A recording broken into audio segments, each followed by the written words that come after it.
Depuis toujours, la mobilité est recherchée par l'homme par tous les moyens possibles. Elle est synonyme de bonne santé, mais malheureusement, la mobilité n'est pas accessible à tout le monde. On peut prendre l'exemple de Stephen Hawking qui a été atteint de cette maladie et qui est malheureusement décédé suite à celle-ci. La maladie de Charcot est une maladie dégénérative qui touche le système neuronal. Elle se caractérise par une perte progressive des neurones moteurs, ce qui réduit fortement la mobilité. Il nous reste que 2 à 5 ans à vivre après l'apparition des premiers symptômes. Nous avons travaillé avec Sarosh Bista, un doctorant du Trinity College de Dublin, car travailler avec lui était un moyen pour nous de lutter à notre échelle contre cette maladie. Avec ce projet, nous souhaitons le soutenir dans sa thèse. Ce dernier cherche un moyen de quantifier la maladie de Charcot dans le but d'analyser l'évolution de cette maladie.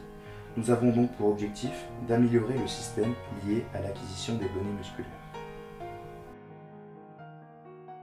Avec notre projet, nous souhaitions améliorer son système d'acquisition des données. Nous avons dû modéliser un système répondant à toutes les exigences. Tout d'abord, nous avons réalisé un support de bras modulable que nous avons imaginé pour qu'il soit facilement démontable et surtout transportable même dans un avion. Comme vous pouvez le voir, notre système est très facile à mettre en place.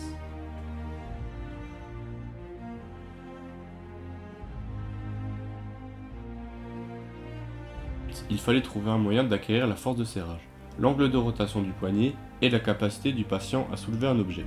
Je me suis occupé de designer et de modéliser un système permettant de capter différents mouvements du poignet et de l'avant-bras. Ce système devait être facilement démontable et transportable pour pouvoir être présenté à M. Bista à Dublin.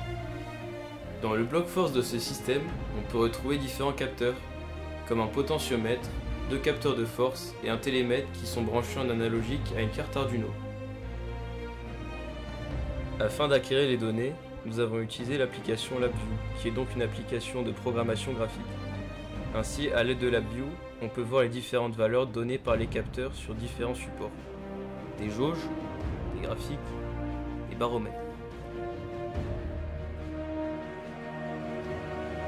Voici le module PixieCam qui a été modélisé avec SolidWorks et qui, tout comme le module Force, est facilement démontable et transportable pour effectuer les transports en avion.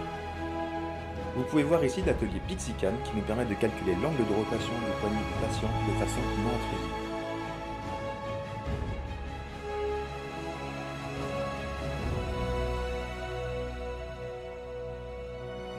À droite, vous pouvez voir l'interface Arduino qui nous permet de programmer la carte Arduino, et à gauche, vous avez l'application PixieBoon qui nous a permis de paramétrer la caméra.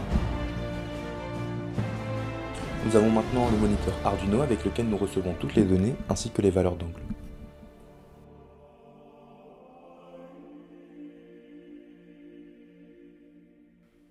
Pour conclure, nous pouvons dire que notre projet est respectueux de l'environnement puisqu'il est composé de matériaux éco-responsables tels que le bois et d'impression 3D très facilement recyclables.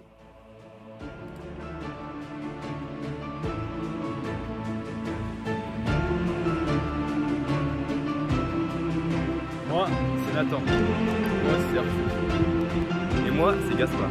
Et moi, je m'appelle William. Some may twist